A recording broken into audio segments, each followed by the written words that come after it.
Сусана Джемилева. Баклачыкнын мажаралары. 22 бөлүм. Баклачык Калакай ананын бакчасына кайта.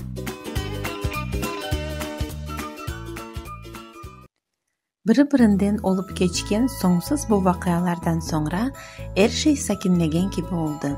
Яз күннери эпече кыздырмага башлады. Эркес эвелки жашайышына кайтты. Лейла бөле эр вакыт олажагыны өзүнө катырлатайды. Сабалары оны мына бул манзара каршылайжак. Тек ана бабасынын дегилде карбаба битасынын да сестерини эштечек. Айванларынын добушлары да эштилежек. О пек бактылуу эди. Тек бир чечилмеген меселе калган эди. Ажыба Калакай ананы насыл этип тапмалы? Лейла баклачыкны чешме сувунен суварса биле, онун артык лаф этмеге күчү жетмейди. Бир күн о Энвернен берабер орман четинде кезейди. Улар мераклы урлучуклар, ташчыкларны ве Лейланын сандычыгында ер ала билежек яда ижади бир иш үчүн кулланылажак шейлерни кыдыра эдилер. Апансыздан тереклер арасындан Калакай ана көрүндү. Онун артындан иниси обурда пейда болду. Балалар шашып калдылар. Эки кадын ян-янаша кетип, эллеринде кызылчык толуу сепеттерини тута эдилер. Лейла да мындай экен, деди Калакай ана. Түшүмдө айны бу жерде сени рас келечегимди көрген эдим. Балалар кадынлардын эллерини өптүлөр. Калакай ана, мен сизге баклачыкны кайтармак кереким, деди Лейла. Эбет, деди Калакай ана. Onu бакчамда огумуздеки баарде дигер себзелеринен берабер отуртажам. Баклачык филисленип, осуп, үстүндө бакла берсе, бирчок куштар кышта onu ашап, ачыктан куртулурлар.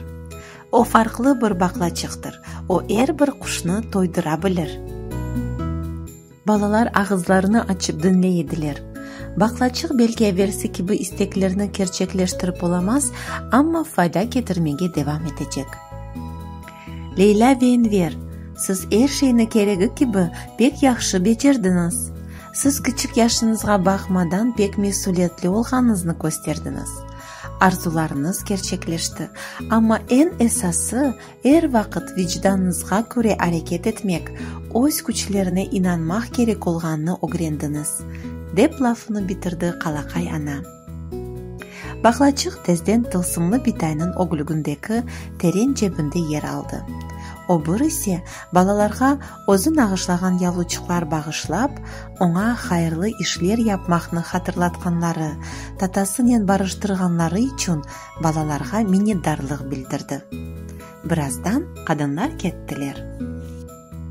Лейла менен Энвер бүтүн көйлөрү көрүнген бир байыр үстүнө жерлешип, Бадинин этрафында ерлешкен дагылардын артына күнөшнүн батмасыны сейир этмекте эдилер.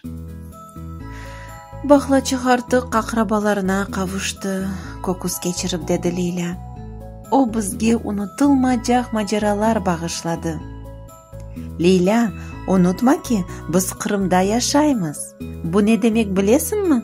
Сурады Энвер. Мажаралар девам эте демектир, кубанып жооп берди Лейла. Чүнки Кырым киби тылсымлы жерде мажаралар эч битмес. Бир сеснен, деди достар.